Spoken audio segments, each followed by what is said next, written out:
Hello everybody. Today I'm doing a review of a low-cost telephoto camera lens for digital SLR cameras. This is the Bauer 500mm f8 camera lens. It's available from several different brands. They're all the same lens as far as I can tell. They all look the same, offer the same features, and are about the same cost. Vivitar, Rokinon, Opteka all have a version of this lens, and from what I can tell they're all actually the same. Probably coming out of the same factory, just different companies putting their name on it. I got this one from Amazon for under $100, so very low cost for a camera lens of a 500mm focal length. The one I ordered did include a Nikon camera attachment on the back. Something to be aware of, that they are offered without a camera mount on the back, and this actually unthreads and you can just put different mounts on there for different cameras. So just bear in mind that you want to make sure that you get one, either get one that includes the mount for your camera, or if you get one without a mount, that you purchase that separately. They're pretty inexpensive, maybe $5-10, depending where you get them, maybe a little more, but just something to be aware of. You want to make sure you get one of those with the right mount for your camera. This is a manual lens, manual focus, manual aperture control. It doesn't offer any kind of electronics or electrical connection to your camera, so it's not going to provide any metering feedback or anything like that. So you're going to have to run this in manual mode with your camera. So that's something to be aware of, something to keep in mind, that's one of the things that makes this such a low cost option. But if you're not comfortable or can't shoot manual with your camera, it's just not something you want to do. That's something to keep in mind. That's going to be a little bit limiting for you. But you know, if you're comfortable shooting manual or you're willing to learn, this does offer a lot of capability for the money. The lens does come with caps for both ends. I don't have the rear cap on here at the moment because it doesn't actually fit with the lens mount in place. It's only designed to go over the threaded portion of this. The lens caps are just a rubber, just kind of a flexible rubber material that's just kind of a slip fit over the ends. And I found they don't stay on super secure. I had this sitting on the seat of my car while I was driving around taking pictures one day, and just kind of from the vibration bouncing around on the seat, this popped off a couple of times. One time it fell on the floor, rolled under the seat. So just something to keep in mind, that they're included and they're okay, but you know, they don't stay on real secure.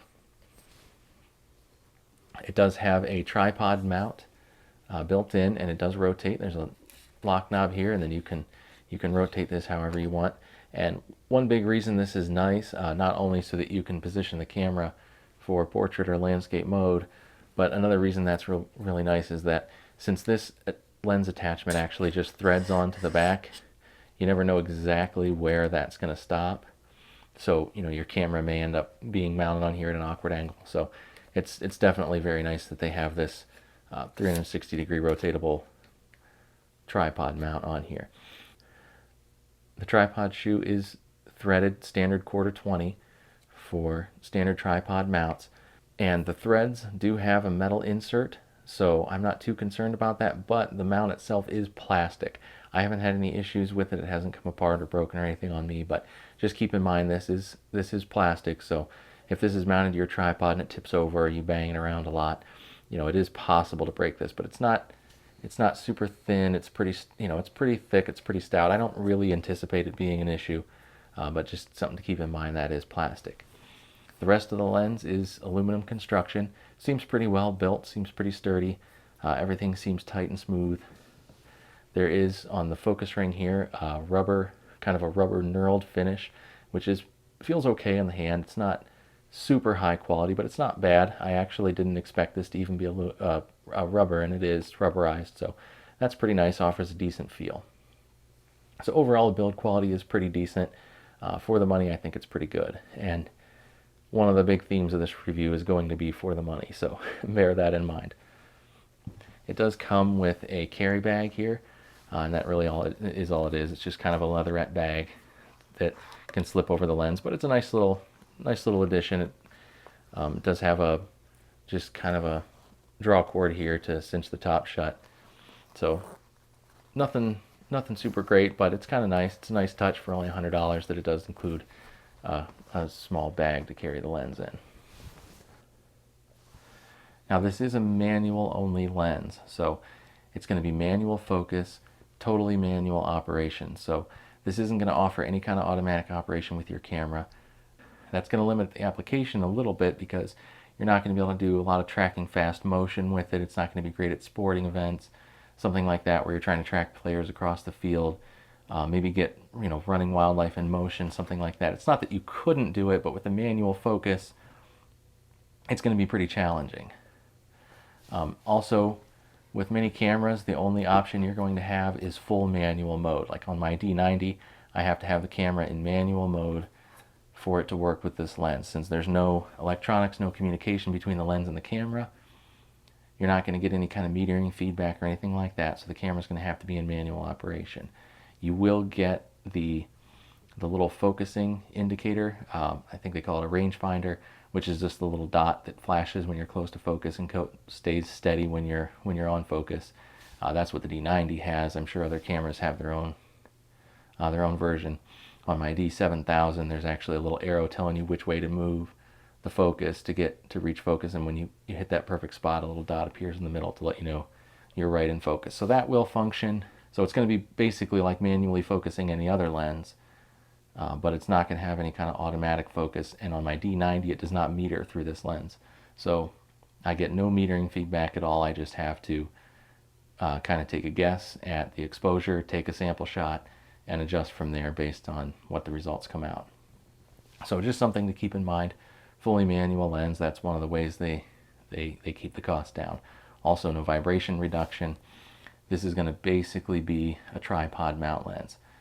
You could shoot handheld, I'm sure, but for the most part, this is going to be something you're going to shoot off of a tripod. Now, one drawback about the build of this lens that I did find, if you look, that's full focus one direction. Now to go all the way to the other direction is only to there. So that's a pretty short amount of rotation for focus. So that means that the focus is pretty coarse. And when you're manually focusing a lens, to not have a whole lot of fine control is kind of a drawback. I found when I was really trying to nail perfect focus on something, I ended up just having to make just the slightest little tweaks of this. And, maybe that much was too far and I had to come back just a hair. So it would be nice if this was a little bit finer motion to the focus. So that is one drawback to keep in mind. Considering it is a manual lens and the only option is manual focus, I wish this was a little bit finer control. I did find that in certain situations when I was trying to nail that perfect focus, I wished for just a little bit finer control to the focus there.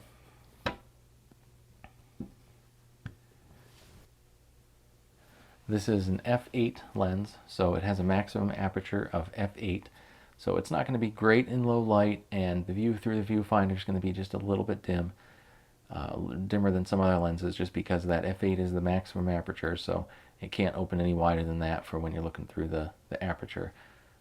So just in case you don't know, if you have an f2.8 lens, even if you have it set to f8, it's at f2.8 while you're looking through the viewfinder, and it doesn't actually close down to f8 until you press the shutter button. And it actually closes down when the shutter opens. So when you're actually looking through the viewfinder, it's wide open. So this lens is going to look a little bit dimmer through the viewfinder than a faster lens would. And of course, it's going to limit your shutter speeds in low light. You're going to have to maybe crank that ISO or drop that shutter speed just a little bit to get the brightness where you want it. So just another thing to keep in mind. It's not the sharpest lens. It does have some false color, some chromatic aberration. So optical quality is not fantastic. It's pretty much to be expected though for $100. And like I said, going with the theme, it's good for the money. But considering how much less expensive than it is at other lenses, you just have to understand that it's not going to offer the optical quality of some of the other lenses out there. Having said that, there are situations where, the 500mm capability really does just trump everything else. I went out to take some pictures with this lens, and I was down at the river, and I did see an eagle all the way on the other side of the river fishing, and I was able to get some pictures of it with this lens that I would not have been able to get with, say, a kit 18 to 55mm lens, or even like an 18 to 105. This lens just that 500 millimeter capability is just heads and tails above something like that, and it really enables you to get a shot you wouldn't be able to get otherwise. I have a shot here that I'll show. Hopefully you'll be able to see it pretty well on the video and get an idea of the quality. The first shot's going to be straight from the camera, no adjustments made. The next one, I cropped it a little, added a little bit of sharpening, a little bit of contrast to kind of bring out the details in the eagle, and then another picture with the same adjustments made. So just to kind of give you an idea of what you can get out of this lens. And then also I'll put up another shot that I took from the same spot, from the same tripod with a 50 millimeter lens, just to kind of give you an idea of what you could get if you only had a 50 millimeter lens with you, or if that's all you owned. So, and you can see there, even on the cropped shot, you just really aren't getting, I mean, even though that is technically a better quality lens than this, the optical quality is heads and tails above this, I have to say. Even still, just the 500 millimeter focal length capability of this lens, it got a shot that I would not have been able to get with that 50 millimeter lens. So, you know, for $100, you know, I would rather have this lens than not have it, if that makes any sense. There's, you know, if this is all you can afford, by all means, it gives you a capability you're not going to get with a shorter focal length lens. Even though, you know, there are some compromises to image quality, it still can be the difference on getting the shot or not. And like I said, I would rather have, you know, a slightly less than perfect shot of that eagle than have not been able to get the shot at all. So, you know, if you're on a tight budget, you know, but you really just wish you could have a really long telephoto lens and you're willing to work with the manual operation, I think this does offer a lot of capability for the money. And I think that actually is a pretty good way to sum it up. A lot of capability for the money, as long as you're willing to work around the limitations.